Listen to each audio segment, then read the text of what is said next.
Hello, Eric Walzakowski here, CEO of Bespoke Partners and host of Tailored Talent. Today, I'm joined by my CEO team and partners, Catherine Baker, Jenny Gray, and Alex Bossetta. Welcome to the show. Amazing. Thanks, Thank you, Eric. Thank you for having us. Fantastic. Well, there's a lot of change going on in the market in general. We've got this notion of a SaaS apocalypse because of AI, and we all know that software is not going to be going away anytime soon. This is just yet another evolution in the software market, but it is changing the demands of the CEO market. Catherine, do you want to talk a little bit about what you're seeing in terms of our clients and what the market is demanding around CEO leadership today? Definitely. There's a huge change even within the last 3 to 6 months of how, the team here, but also just the sponsors that we work with in the market are vetting CEO talent. And I think certainly the big theme, and everyone's talking about it, is AI, and how AI fluent executives are as they, come into businesses, especially certain verticals that, can just further elaborate on the AI strategy and think about the roadmap and then execution against it. And so we're putting a huge emphasis just on the transformation leader. So it's not just the operator and what worked, 5 to 10 years ago. If operators are just going to pull on what they did then, we need executives who are going to think in a different way moving forward. And I think we're all being challenged by that in terms of vetting that out, and how we'll come in as like the operator, the strategist, and then help transform these businesses in an ever-changing market dynamic and staying on top of the overall strategy. No, makes sense. And Jenny, are we seeing that in all scale and shapes and sizes of software businesses? We are. I would say definitely just demand in general.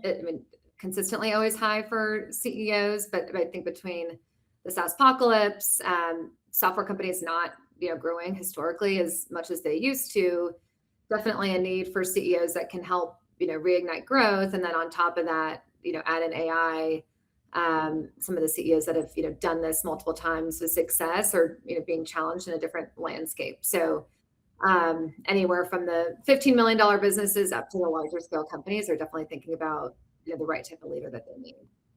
No, outstanding. And, as I think we look back in the history, the profile of the CEO has been your traditional PE athlete or coming up through the go-to-market channel. Alex, are we seeing any other pathways to the CEO job today? I think it's pretty dramatically changed, and nearly every search we're working on is now looking for the executive that had a foothold in product at some point in their career, right? So I think traditionally it was the private equity CEO who grew up as a CFO and thought about kind of financial engineering. Then it was the go-to-market leader of how do we think about really winning market share, doing M&A, and kind of that commercial lens on PE software businesses. Now it's how do we think about the product that is going to be innovative and sustain the future, and this very big shift that's coming in the market.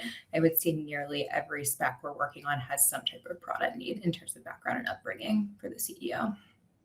How does that change the way we're evaluating leaders when you think about a new path to the CEO job? I think we have to be honest that they're going to need some help on the other side, right? And I think that's where we're seeing a lot of complement with a very strong executive chair, maybe someone who's been a multi-time CEO and can really lean in and help someone who is maybe, a functional leader, really think about the breadth that they need within the CEO seat and really set them up for success in a PE environment.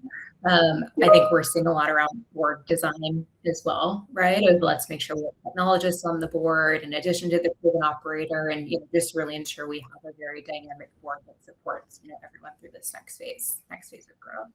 Absolutely. And Catherine, I think as we think about board design, reliance on the executive chair, reliance on the operating partners that support the business, it also puts pressure on other roles within the C-suite and the strength of those, given that every value creation strategy has an element of growth.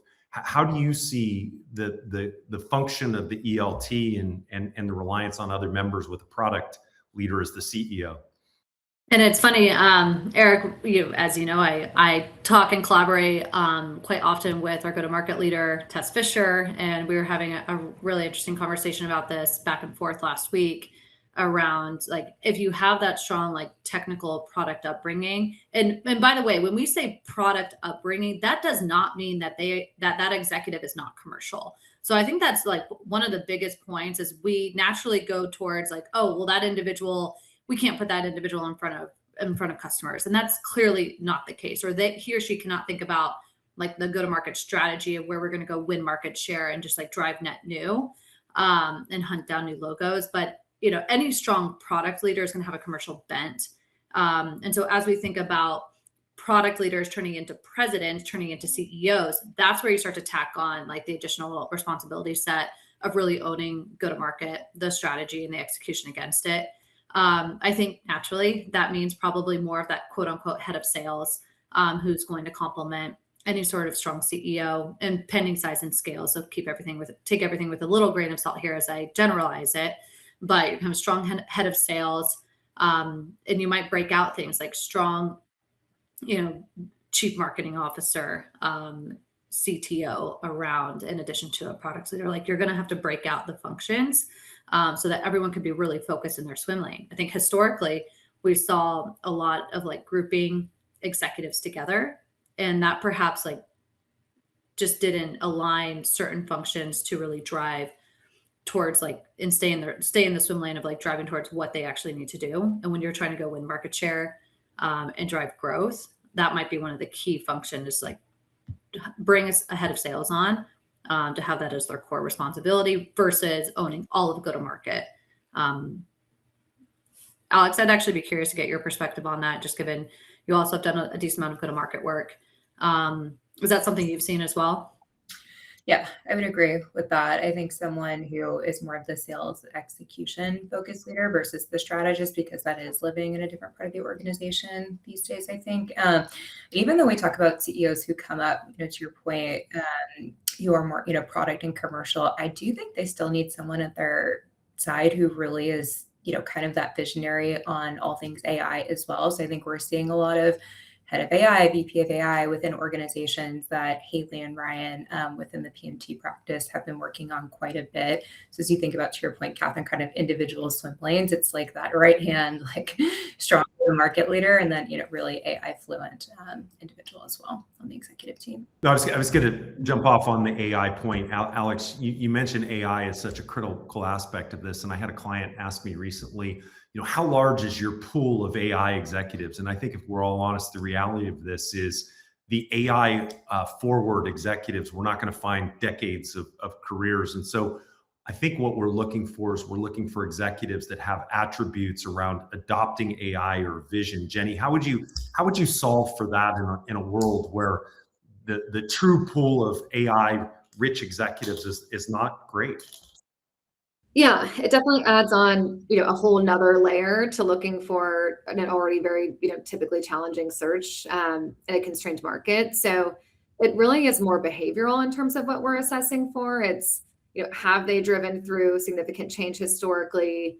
Have they built new teams, as markets are changing? Are they able to take risks? Are they able to, make decisions quickly in a market environment that's just moving at such a rapid pace that we really haven't seen recently?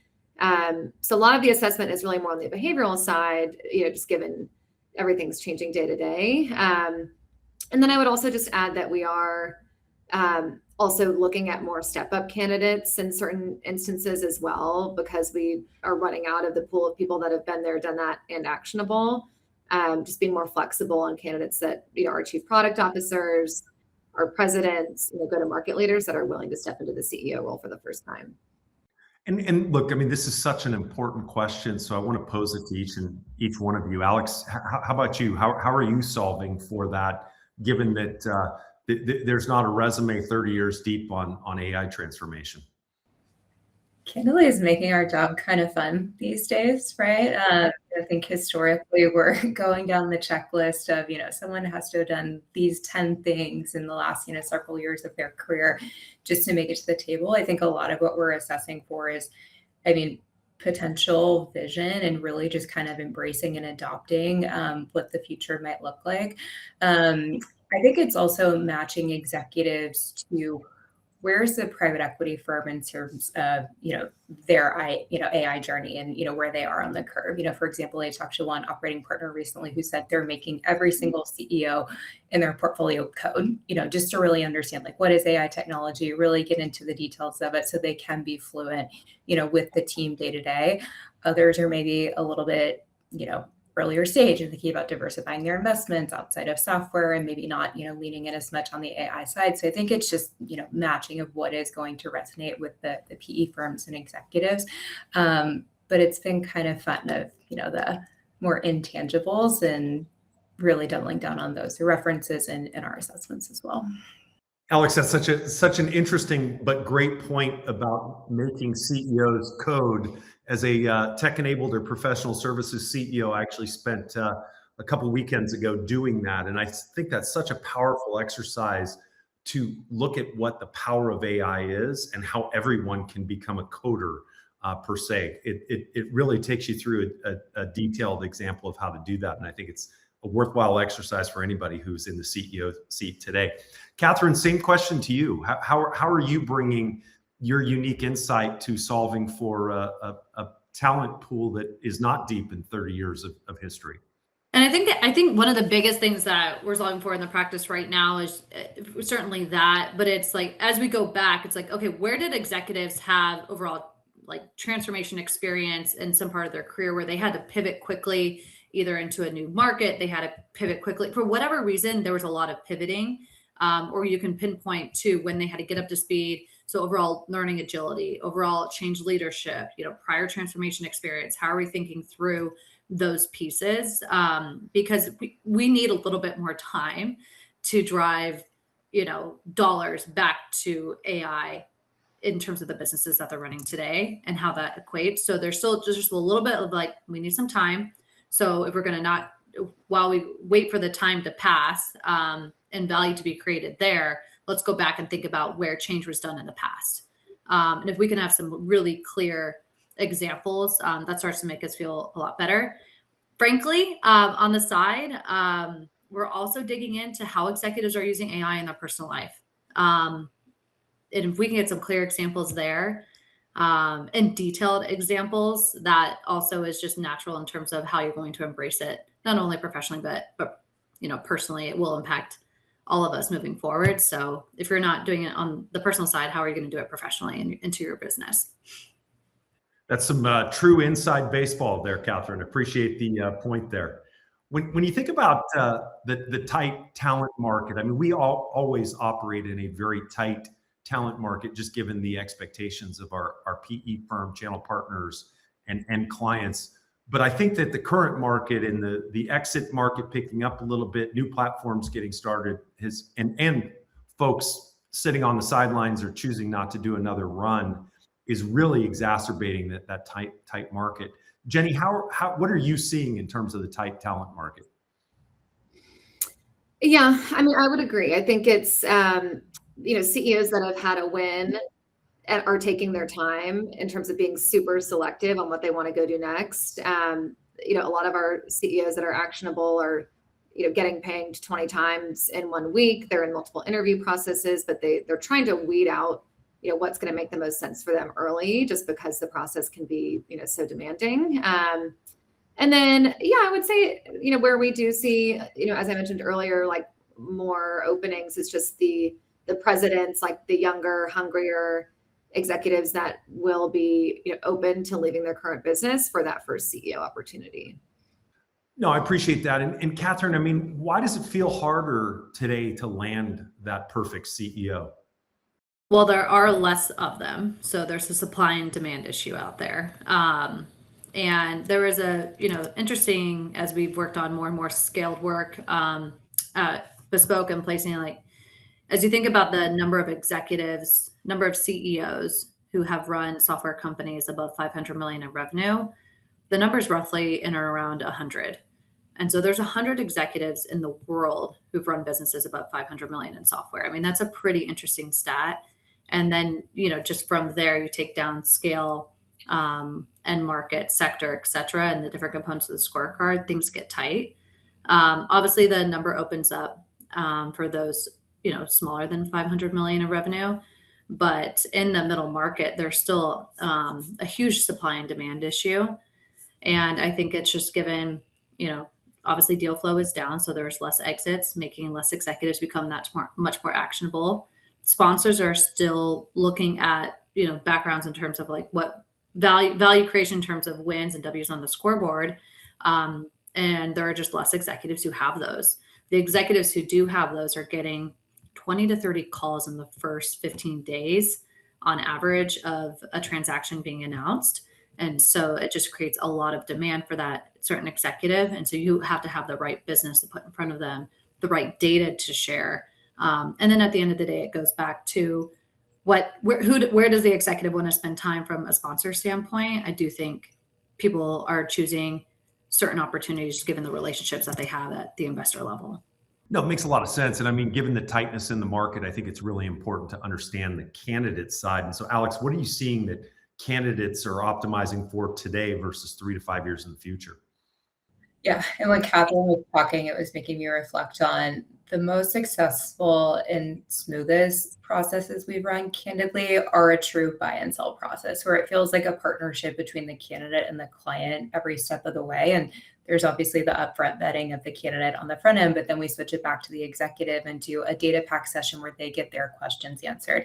And there's kind of that natural back and forth. And I think, every process we run where we take that approach of like, we want to get this person educated, up to speed, truly build a relationship with them. I think that's when we get to the most successful outcomes across the board. And I think what candidates are really diving into is, like Catherine said, the sponsor relationship first and foremost, the team that's in place and the ability to hire really great people. What does the cap table look like? Can I bring on folks who I think could really make a big impact within the business as well? And I think just product risk in the market, right? How AI proof, or, is there a big upside and opportunity to really capitalize on what's going on more broadly?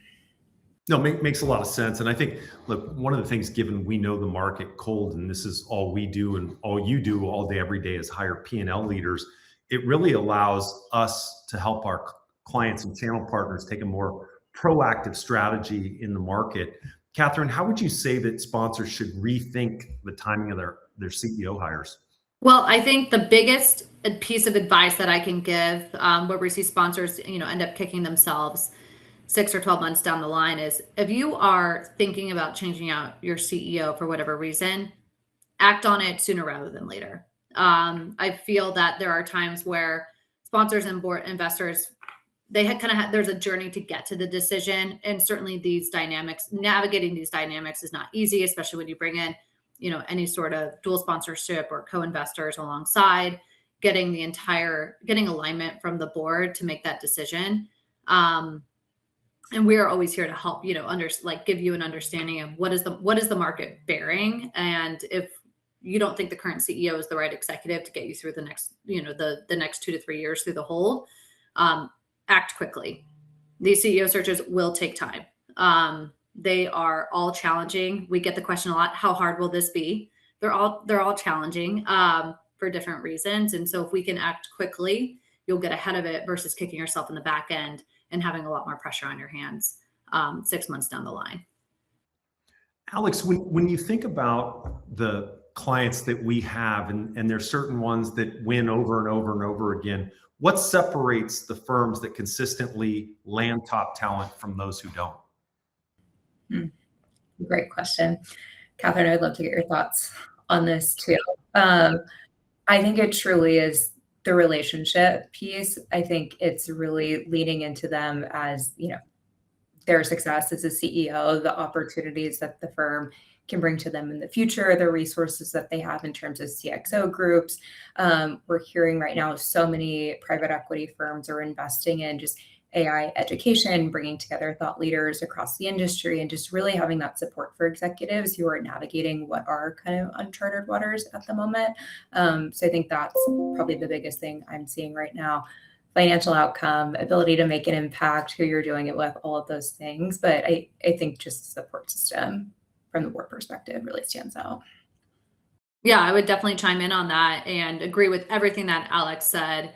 Yeah, I think the relationship piece is huge, but it's also the asset. I also think being like, let's address, if there's a challenging asset in the market, let's address it head on, and have a transparent conversation around that. I think operators get very spooked when they're looking at financials and they're looking at pipeline, they're looking at the product roadmap or the lack thereof or the lack of strategy. And you have a sponsor on their side who does not see it in a similar way. And so if you're not aligned with the approach or just like what is actually going to be needed and how challenging it will be to get things back on track, that's where you start to see operators, maybe shy away. If you can go in and be like, I want your perspective. Here are the key things that we've, identified in terms of top priorities to help get the business back to the 15-20% growth rates that we are targeting and where we underwrote the investment, and really just have clear insights, and, call a spade a spade. That's where you start to see executives leave current situations, decent situations, to go to something that they can maybe turn around in a couple of years and have some, incentive and liquidity to do so. No doubt. Well, I think you both made unbelievable points there. And I think, the overarching issue here is it's a seller's market, right? CEOs have multiple opportunities. And so I think you start with it. That is one, building the relationship. Two, Catherine, you hit on that notion of transparency, and the CEOs I want to hire at least are very smart people. So they're going to get to the bottom of what the facts are. And I think leading with that is an extremely important aspect, which is, hey, this is what's going well. This is what we need to fix. This is the investment thesis I underwrote. And then the final piece really is, and these are the resources and these are the partnerships that I'm going to bring to bear to help you, CEO, achieve what you want to achieve with this investment thesis. But as with all of that goes, a lot of times it all comes down to what's in it for them or what's their compensation piece. And so, Jenny, just curious to see in this very tight market, what are you seeing in terms of comp trends? I think historically it's always been CEOs are going to care much more about the equity and the longer term objective and really understanding, how the business is underwritten, what the base case is going to be, and just understanding the different scenarios. The CEOs that have had wins and are, in multiple processes, like they're going to be able to get some really high comp plans, which we've seen, historically for the right executives. So, I would say the three things that they're really looking at is like the board and the relationship. Is the asset something that they can be successful with? But then making sure their time, is going to be well compensated for. Well, I think I would add on the compensation piece is people are getting very creative, like willing to move mountains for the right person in terms of very creative structures on both cash and equity. And I think definitely needing to be open to that in this market. Yeah. And I think there's also a lot more negotiation, hey, if we don't, we would all love to get to the 3 to 4 times return, but if we don't, what does it look like at a 2 times, 2.5 times MOIC? And so I think there's a little bit more of an emphasis on that. You call it downside protection. You can call it, making sure there's incentive there. But that's another piece that we've seen certainly a lot of emphasis on. And then it's the broader relationship. So other areas where we've seen creativity come in, Alex, to your point is, okay, CEO today, but how can you help either from a board standpoint and the rest of the portfolio, advisor, thinking about it long term, so you can have that executive stay within the family and potentially take on additional responsibility within the portfolio. No, outstanding. Well, I know we're at time, and so Jenny, you're free to go. But Alex and Catherine, love to just ask you a lightning round, or I've got 2 questions in the lightning round. The first one is, what makes a modern CEO profile? Catherine? Gosh, there's a lot that we could unpack there. So I would say change, thinking strategically in the future, and all of this in the context of AI. So everyone thinking about the sector, your sector within AI, and how you're going to ensure that the company is on the forefront of that. How about you, Alex? I would say Herculean AI champion, someone who's really out in front, driving the charge and bringing the team along the way. transformative leader, someone who can really navigate ambiguity and really lead through change.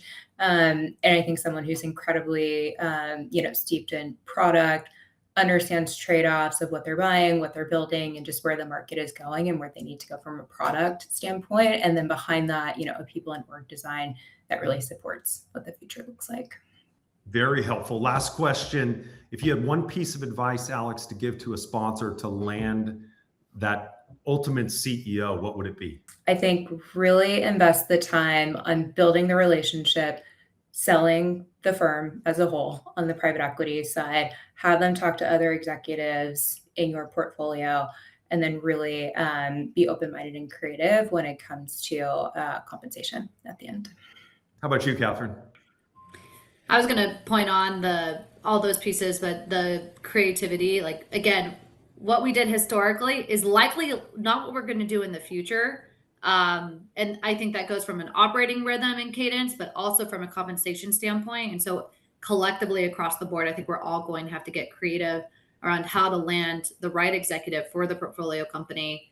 And it might make a sponsor feel a little uncomfortable about certain terms that may be different than the average across the CEOs in their portfolio, at least in the next 12 to 24 months. No, fantastic. Well, today has been a complete delight. Congratulations on the success of placing more CEOs in private equity software than anybody else in the world. And it's a pleasure to work with you both. So thanks for joining. Thank you, Eric.